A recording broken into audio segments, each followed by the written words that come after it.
Hi everyone, welcome to S4 Sharnya Science classes. Today we are going to discuss about the human circulatory system. In the previous class we have given the introduction about the circulation of fluids, the double circulation, single circulation, etc. Now we are going to learn about what is that actually the human circulatory system, what are the components, what is their function, everything, right? So human circulatory system is actually consist of two parts. That's actually one is that blood vascular system, right, and the another one is the lymphatic system. Blood vascular system mein you can see that there is a pumping organ which is the heart, and there is a pumping medium which is our blood, and through which the blood is actually pumping the vessels, right, or the pipe, we can say that that's actually the blood vessels, right? So here we will learn one by one in detail. Here you can see that first one, the blood vascular system, right? First we have to understand the first component of that blood vascular system, which is the medium of that pumping. That's actually हमारा blood, right? Blood की composition लाना ज़रूरी है, right? So blood is actually, you can see that there are mainly two components of that blood. A liquid component, that means you can see that there will be a liquid component and there will be a solid matrix, right? You can see that, right? So a fluid matrix, we can say that simply, right? So ये liquid component को हम बताती है the plasma, and the other part, the solid part of that, that's actually called that the fluid, that the formed elements or the blood cells, right? जो fluid liquid matrix होती है, fluid matrix which is actually having the capacity to flow, जिसको हम बताती है the plasma. ये plasma में you can see that, right, these formed elements or the solid components, blood cells will be freely floating.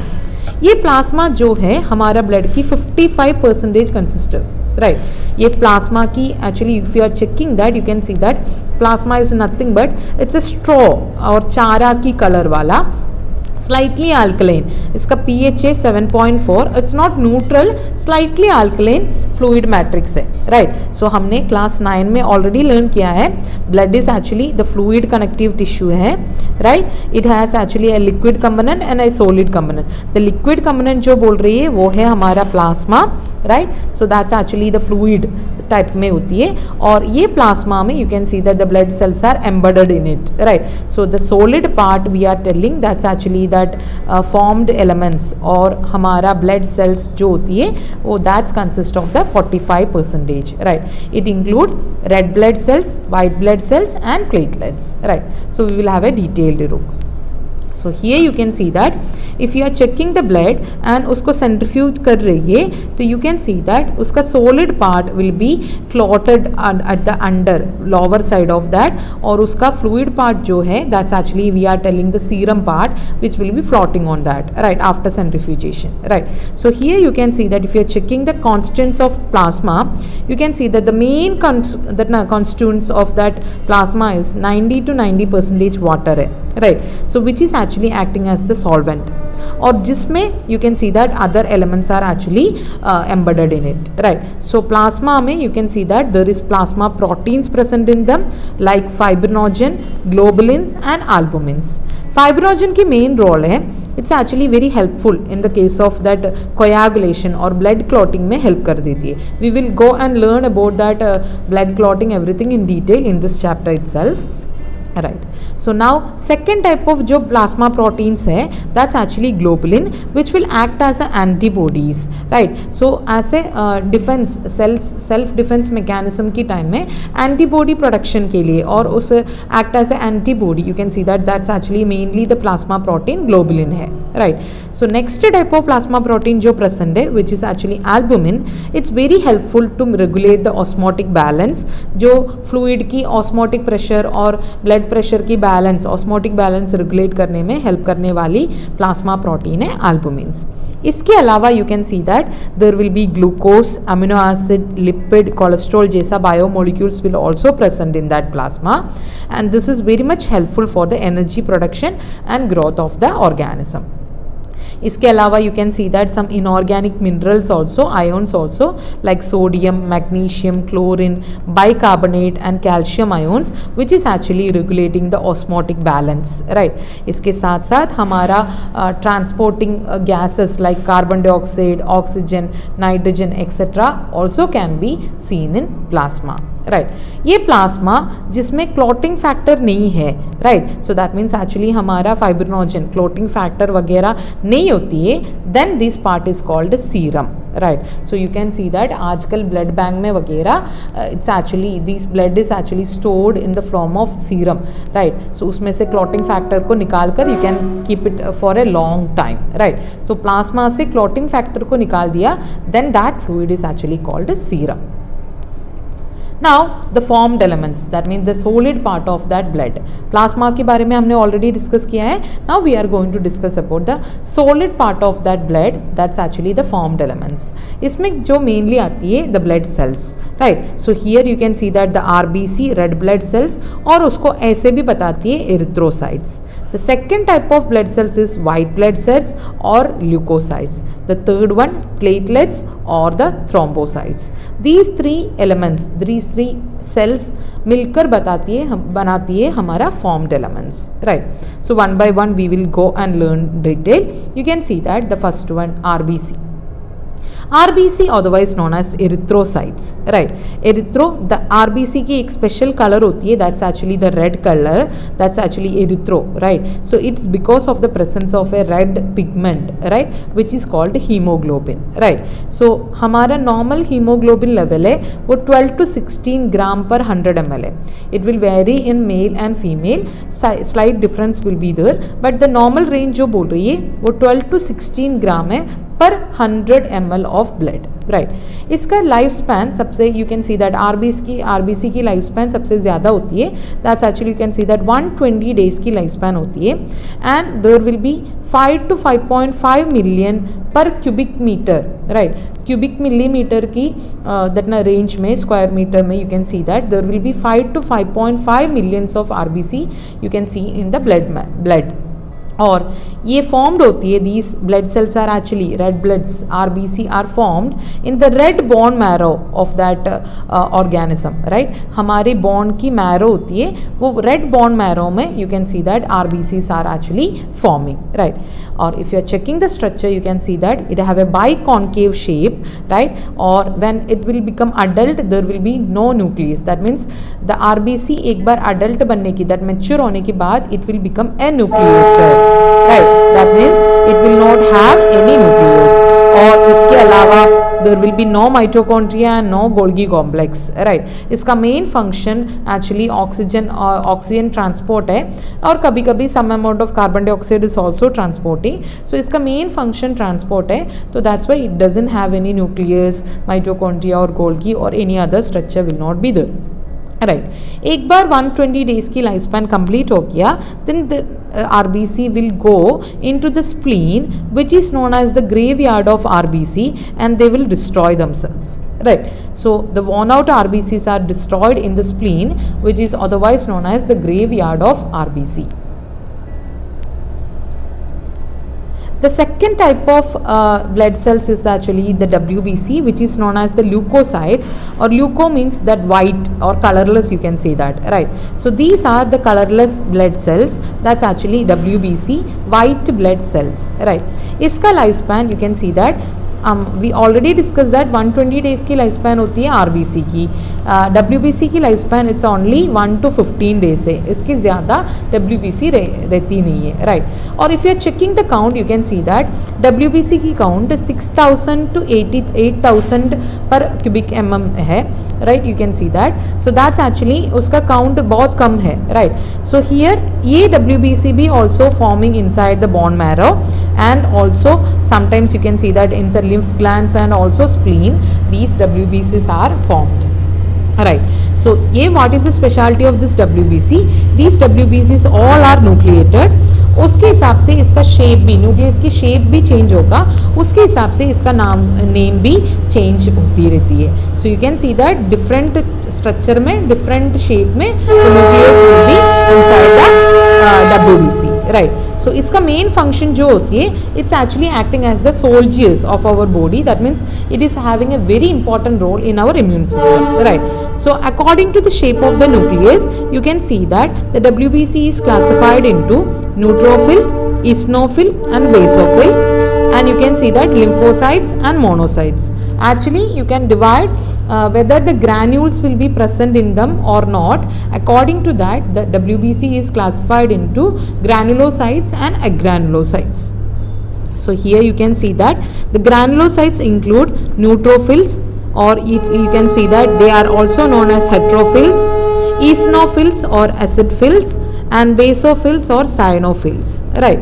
So neutrophils you can see that सबसे ज़्यादा amount में blood में दिखती है, that's actually 60 to 65% of neutrophils is that the WBCs are neutrophils, right? And you can see that इसका main function है phagocytosis and they are known as the soldiers of our body. कोई सा भी foreign substance और particles हमारे body में आती है, उसको फैगोसाइटोसिस से किल कर देती है. So this is actually play a very important role in the immunity defense mechanism. So these neutrophils is actually the soldiers of our body. Commonly हम WBC को soldiers of our body बताती है, but actually the WBC, the soldiers of our body is neutrophil. Next type की granulocyte है वो है eosinophil. You can see that that's present only 2 to 3%. इसका main function है it resist infections and it is very importantly triggered at the time of allergic reaction. जिसके allergic reaction होती है, you can see that उनकी body में eosinophil की content बढ़ जाती है, right? So we will name them that they are having ईस्नोफीलिया, right? Another type of granulocytes is actually basophil. ये सबसे कम अमाउंट में दिखने वाली WBC है.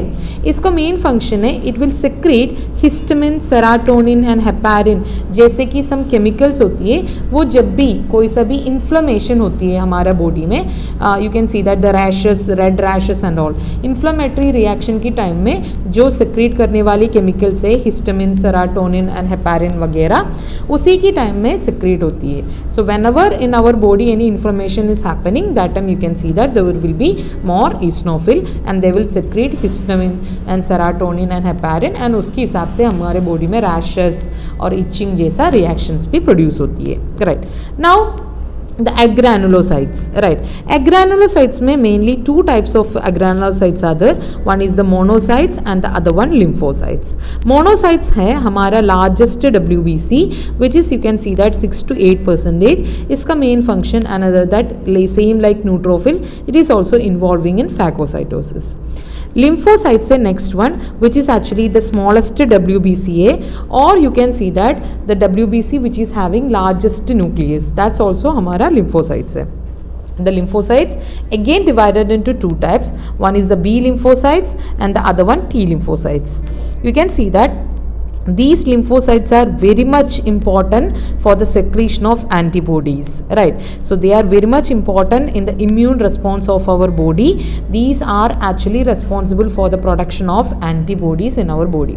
So you can see that total WBC में सबसे ज़्यादा neutrophil होती है, उसके बाद you can see that lymphocytes will be there, then you can see that there will be monocyte, then eosinophil and सबसे कम basophil, right? And now the third formed elements or the last formed element blood cells है, that's actually हमारा platelets, which is also known as the thrombocytes. इसका कोई special shape कुछ भी नहीं होती है. They are also transparent or colorless, you can see that. सबसे कम लाइफ स्पैन होती है इसका 7 days. RBC we have already learned it has 120 days. WBC about 15 days की लाइफ स्पैन है, और प्लेटलेट्स जो है वो है सबसे कम 7 days की लाइफ स्पैन होती है, right? So you can see that इसका काउंट सबसे ज़्यादा, you can see that RBC के भी कम, right? Not that much WBC, RBC सबसे ज़्यादा और उसके कम 1.5 to 3.5 लाख पर क्यूबिक mm नॉर्मली इतना होती है. और if you are having any infection और एनीथिंग, आपका प्लेटलेट काउंट कम हो जाती है, राइट? And these are actually formed inside the bone marrow itself. You can see that there is a special cell called megakaryocytes, जिसके अंदर bone marrow के अंदर ये ब्लड सेल्स फॉर्म होती है, राइट? Almost all blood cells are formed inside the bone marrow itself, right. Red bone marrow में और नॉर्मल बोन मैरो में you can see that, and you can see that the megakaryocytes of bone marrow, all the blood cells are forming. You can see that the platelets are specially formed inside the megakaryocytes of bone marrow. And here also you can see that these are non-nucleated है, and you can see that it doesn't have any specific shape or anything. तो एक cell fragment जैसा दिखती है. You can see that these are that actually activated platelets है. Normally platelets as such it will be moving in that blood. जब भी activation होती है it will actually you can see that it is very important in the time of blood clotting. They will special fibrinogen एक mesh J structure बनाती है, and it will prevent that flow of that leakage of blood. That also we will discuss now. You can see that. Now how the we already told that platelets are very important at the time of blood clotting or blood coagulation, we can say that, right. So ये blood coagulation is very much important in that homeostasis or hemostasis of our body, right. What is actually you can see that total हमारे heart पूरा blood को pump कर देती है. ये pumping के बीच में किधर भी लीकेज हो गया it will affect the pressure of that pumping, right. तो टोटल ब्लड प्रेशर की लॉस हो जाएगा. So it has to be stopped और it has to be leakage has to be prevented very fastly, then only ये pressure we can maintain. So there must be some mechanism to prevent this clotting. वो mechanism को हम बताती है blood coagulation और blood clotting, right. So here you can see that it is very important, right, that ना to prevent that the preventing the blood loss through the injuries, right. तो how this clotting is actually happening that we are going to learn. Here you can see that जब भी कोई सा भी injury होती है, right, when the site of injury will be there, in that site there will be a clumped platelets and tissues. तो तुरंत platelets सारे उसी जगह में जाकर clump करेगा. You can see that these are the blood cells RBC and all. platelets जाकर उधर तुरंत clump करेगा. They will actually you can see that all the blood vessels wherever the injury site will be there, all the platelets will be तुरंत उधर भागेगा and they will be clumping. They will clump there, right. And it will form a platelet plug form होगा, right. And इसकी वजह से ये platelets will release a special chemical which is called thromboblastin, right. ये thromboblastin you can see that it will be converted into thrombokinase और इसको prothrombinase भी बताती है, which is an enzyme. It's very needed to convert the prothrombin into thrombin, right. तो that means जब भी platelets आएगा it will release thromboplastin. Thromboplastin will form into thrombokinase one enzyme. ये एंजाइम कैल्शियम आयंस के साथ act कर कर it will convert prothrombin which is a inactive form of thrombin, right. So इसको ये इनएक्टिव फॉर्म को active thrombin में convert करेगा. ये थ्रोम्बिन क्यों चाहिए? ये thrombin will convert the fibrinogen which is actually soluble part which is in the soluble form में हमारे ब्लड सेल्स में होती है फाइब्रिनोजन. ये जेन और प्रो वगैरह इनएक्टिव फॉर्म को रिप्रेजेंट करती है. And now this fibrinogen will be converted into active fibrin which is insoluble fibres like structure. ये इनसोल्यूबल है. ये क्या करेगा? डेड सेल्स और डैमेज्ड एलिमेंट्स हमारा आरबीसी वगैरह उसके ऊपर एक फाइबर जैसा मेश जैसा स्ट्रक्चर्स बनाएगी and this is known as the clot और कोयागुला. तो उसके साथ साथ you can see that platelets damaged tissue उसके साथ साथ ये फाइब्रिन की you can see that that ना fibres will be add there and it will form a mesh like structure which will trap all the blood cells to go out, right. तो इसको हम clot और coagulum बोलती है. This is actually the blood clot or the coagulation process, right. So here you can see that जब भी कोई भी इंजरी होती है रेड ब्लड सेल्स हम उधर से बाहर निकलती है तो तुरंत क्या करेगा? प्लेटलेट्स जाकर उधर पूरा क्लम्प करेगी, राइट. सो फिर platelet will produce, right, prothrombinase. You can see that here we have discussed prothrombinase enzyme. वो enzyme calcium ion which is present in that blood उसके साथ एक्ट कर कर प्रोथ्रोम्बिन को थ्रोम्बिन में एक्टिव स्टेज में convert करेगा. ये थ्रोम्बिन ब्लड में जो इनसोल्यूबल ना फॉर्म में हो गया था प्रेजेंट था फाइब्रिनोजन उसको फाइब्रिन में कन्वर्ट करेगा which is insoluble form. It will that ना form fibres and trap the blood cells there. So which is forming the blood clot और coagulation occur, right. So which will seal the injury site of injury और pressure वापस maintain करेगा, right. Now one more thing we have to learn here, that's actually blood grouping, right? So हमने blood के बारे में अच्छे से learn किया है. We all know that हमारी blood group A पॉजिटिव है, B पॉजिटिव है, AB नेगेटिव है, ये सब कुछ बताती है. कैसे हम बताती है blood group, हम ये से है वो से है, कैसे बता सकती है, right? You can see that हमारा RBC जो होती है, RBC की बाहर you can see that there will be some special proteins present, right? वो प्रोटीन के अनुसार हम हमारा ब्लड ग्रुप बताती है. So this blood group system was discovered by a scientist whose name is Karl Landsteiner, right? Karl Landsteiner ने blood grouping system को introduce किया है, right? So it's actually include in ABO blood grouping, right? And उसके साथ you can see that Rh grouping, right? ABO means हमारा A group, B group and O group को ABO बताती है. And RH is actually ये positive और negative जो बोल रही है, this is actually RH blood grouping, right? So first we will discuss about ABO blood grouping, right? So you can see that which actually the protein or the antigen, right? हमारा हर एक की body में कुछ antigen present होती है. What antigen present on the RBC, according to that we will give the blood group, right? So it is based on the presence or absence of two surface antigen, right? So surface antigen किधर, RBC की surface में जो antigen, right? So that's actually you can see that it's nothing but proteins which is actually helping to induce the immune response, right? So you can see that ये आपका RBC surface है, इसके ऊपर A antigen present है तो हम बताएगी इनका ब्लड ग्रुप है ए, राइट? इसके आरबीसी के ऊपर बी एंटीजन प्रेजेंट है तो हम बताएगी जिसका ब्लड ग्रुप है B.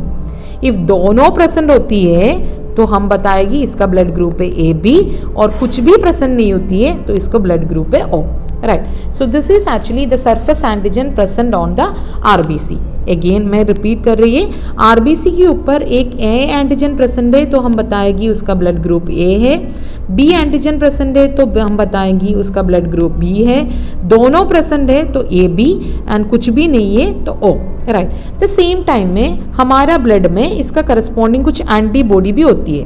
If antigen A is present then there will be antibody B in our body, right? If antigen B है तो एंटीबॉडी ए बी दोनों प्रेजेंट है तो कोई भी एंटीबॉडी नहीं होगा. इफ दोनों एब्सेंट है तो दोनों एंटीबॉडी प्रेजेंट होगा, right? So this is you can see that plasma में कुछ एंटीबॉडीज भी इसका करस्पॉन्डिंग प्रेजेंट होती है, राइट? उसको हम रिप्रेजेंट करती है anti A and anti B, that means antibody A and antibody B. So here you can see that from the table you can easily understand. If blood group A है तो antigen जो present होगा A. RBC के ऊपर कौन सी antigen present है उसके हिसाब से ब्लड ग्रुप. एंटीजन A है तो A ग्रुप, B है तो B ग्रुप, दोनों प्रेजेंट है तो AB, कुछ भी नहीं है तो O, right? The same time plasma में कौन सी एंटीबॉडी होगा, इसका opposite. If same antibody present है तो कोयागुलेशन हो जाएगा, तो जस्ट ऑपोजिट चाहिए. तो here if it is antigen A present है तो antibody B will be in the plasma. Antigen B present है तो antibody A will be in the plasma. ये दोनों प्रेजेंट है, कुछ भी नहीं होगा, कुछ भी नहीं है तो दोनों antibody will be present, right? So here उसके हिसाब से हम किस किस को ब्लड डोनेट कर सकती है. इसमें you can see that the antigen A group वाला यू कैन सी दैट हम ए वाला ग्रुप वाले को भी दे सकती है और ए बी वाले को भी दे सकती है. Why we are telling here you can see that A B की ब्लड ग्रुप में कोई भी एंटीबॉडी नहीं है तो here you can give to both A B and A, right?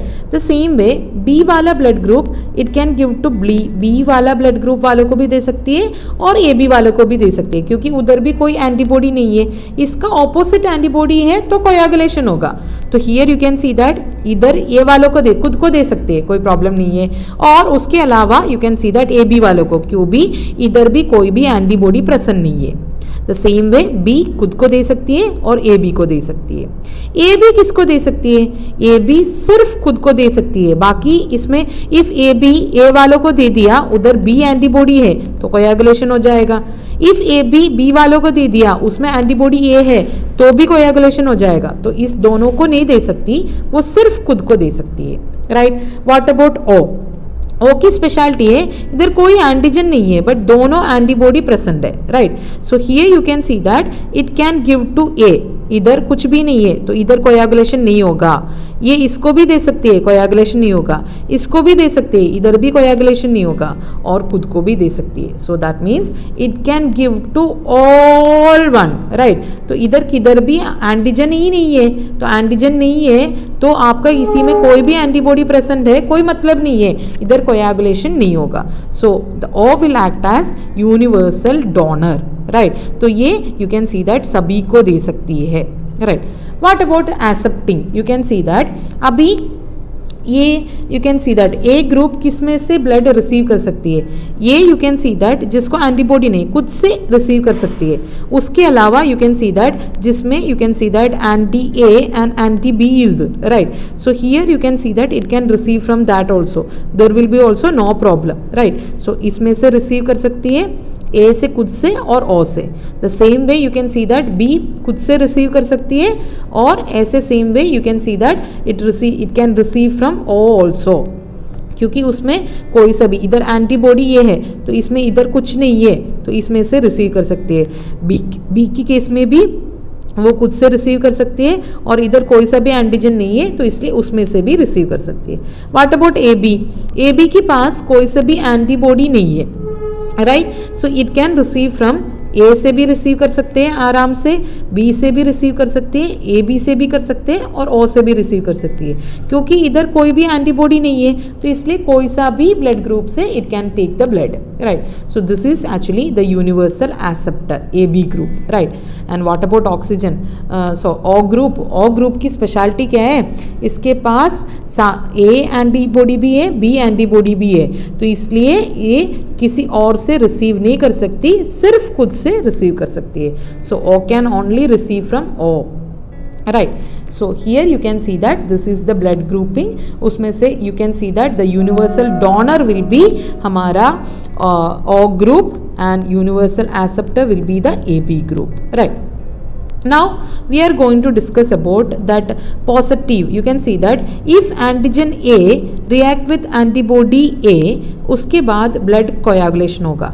The same way antigen B antibody B के साथ mix कर रहेगा तो भी कोयागुलेशन होगा। You can see that this is antigen antibody A and you can see that ये antigen A है, ये दोनों आ गया, they will connect each other and this is the agglutination और blood coagulation occur, right. So mixing of blood with that ना interactive antigens, that means anti-A and anti-antigen A, antibody A and antigen A, so antibodies they will close their clumping, or we can say that agglutination take place or the coagulation clotting will take place. Now हमने already A B वाले की बता दिया था, right. तो O is the universal donor, उसका reason मैंने already बता दिया था, क्योंकि they can donate blood to every person, right. तो इसलिए O is actually acting as the universal donor, और ऐसे सभी से एक्सेप्ट कर सकती है ए बी ग्रुप, तो इसलिए यूनिवर्सल रेसिपिएंट जो बोल रही है वो है ए बी ग्रुप, राइट। ना one more thing you have to understand, हम इसके अलावा एक पॉजिटिव और नेगेटिव ग्रुप भी बताती है, वो क्या है, right. So this is actually the rhesus factor जो बोल रही है, which is actually discovered from rhesus monkey, इसलिए इसको RH फैक्टर और रीसस फैक्टर जो बोलती है। ये actually you can see that ये rhesus factor it's a presence of RH factor, और RH negative means absence of RH factor. Normally RBC के ऊपर A एंटीजन B एंटीजन जैसा एंटीजन प्रेजेंट होती है, इसके अलावा एक special antigen which is actually the RH antigen present है, then they are called RH positive. If RH antigen absent है तो they are RH negative. Most of the human beings are RH positive, right? That means 80% of human RH antigen present होती है, कुछ 20% only RH antigen absent होती है, right? So here you can see that RH and anti-RH, बाकी हमने बोल दिया था A ग्रुप है एंटीजन, दैट मीन्स आपका RBC के ऊपर एंटीजन ए प्रेजेंट है तो उसका करस्पॉन्डिंग एंटीबॉडी भी ब्लड में होती है, right. But naturally anti RH antibody present नहीं होती है, वो एक्चुअली बना दैट ना it's actually once if you are receiving the blood then only automatically ये बनाती है। नॉर्मली एंटी RH नाम की antigens That means anti A antigens are present, anti B antigens are also there, but anti RH नाम की antibodies it's not at all naturally present, वो artificially बन जाती है वो एक बार blood transfusion होने के बाद. तो here you can see that if a person is RH positive, right, it can give blood to RH positive, right, but it cannot give RH negative, right, इसको ब्लड नहीं दे सकती क्योंकि इसको RH पॉजिटिव है, इसके पास एंटी RH नहीं है. तो एक बार ये दे दिया तो ये दोनों के बीच में अग्लूटिनेशन हो जाएगा, राइट. तो RH नेगेटिव है, it can give to RH positive वालों को दे सकती है क्योंकि इसमें कोई RH एंटीजन नहीं है, तो इसको कोई प्रॉब्लम नहीं है और ये खुद को भी दे सकती है, ये RH पॉजिटिव वालों को भी दे सकती है. बट RH पॉजिटिव वाला सिर्फ RH पॉजिटिव वालों को दे सकती है, RH नेगेटिव वालों को नहीं दे सकती है क्योंकि उधर अग्लूटिनेशन होगा. That means you can see that if you are taking ये पॉजिटिव वाला, ये पॉजिटिव वालों को दे सकती है आराम से blood, right, and it can not give blood to A negative. क्यों? ये पॉजिटिव है तो ये इसके पास आ गया तो अग्लूटिनेशन होगा, right. What about A negative वाला? ए नेगेटिव वाले की केस में क्या होती है? यू कैन सी दैट ये नेगेटिव वाला it can give to A positive. ये ए ही देखना है, इसके पास कोई एंटीजन नहीं है तो इधर है नहीं है तो कोई मतलब नहीं है, there will be no agglutination and it can give to A negative also, इसके पास ऑलरेडी नहीं है, right. So this is the speciality of RH grouping, right. Now there is a special case which is called erythroblastosis fetalis. इसमें क्या होती है? This is RH incompatibility, we can say that, right. इधर RH negative blood of a pregnant mother and RH positive blood of a fetus, right. तो that means आपका माँ बाप में कोई सा भी एक, right, you can see that if the mother is RH negative, right, and if the father is RH positive, if the fetus is getting RH positive, right, तो what will happen? Normal pregnancy के time में कुछ नहीं होगा, but there is a chance of mixing this RH antigen at the time of whenever the delivery, right. तो placenta separate करने की time में इसका दोनों की mixing की chances है, right. So if any of this RH negative, right, you can see that हमारा ये RH positive वाला antigen इसकी अंदर चली गई at the time of first delivery, there is a possibility of exposure of maternal blood and small amount of RH positive blood from the fetus. तो ये maternal blood में थोड़ा सा first delivery की टाइम में ये आ गया तो here there will be antibody, anti RH produce होगा. Naturally ये नहीं होती है but artificially ये produce होगा क्योंकि ये दोनों की मिक्सिंग हो गई, राइट. तो ये बनाकर ये मदर्स की बॉडी में रखेगा. नाउ ये प्रॉब्लम अभी कुछ नहीं होगा, right. You can see that next time में सेकेंड डिलीवरी की टाइम में व्हाट विल हैपन? ऑलरेडी हमारा एंटी RH एंटीजन बनाकर रखा है इन्होंने, right. If the second baby is RH positive, right, तो इधर कोई सा भी चांस की वजह से ये दोनों मिक्स हो रही है तो तुरंत एंटी RH प्रोड्यूस होगा एंड द बेबी की ब्लड की RBC को किल करेगा which is RH positive, right. तो in second pregnancy RH antibodies from the mother leak into the fetal blood which is already RH positive and fetal RBC को destroy करेगा, right. So this is actually fatal to the fetus. The fetus can even die, right. और कभी कभी severe anaemia और कभी कभी jaundice इसके लिए रीजन हो जाती है and this condition is known as erythroblastosis फीटालिसिस.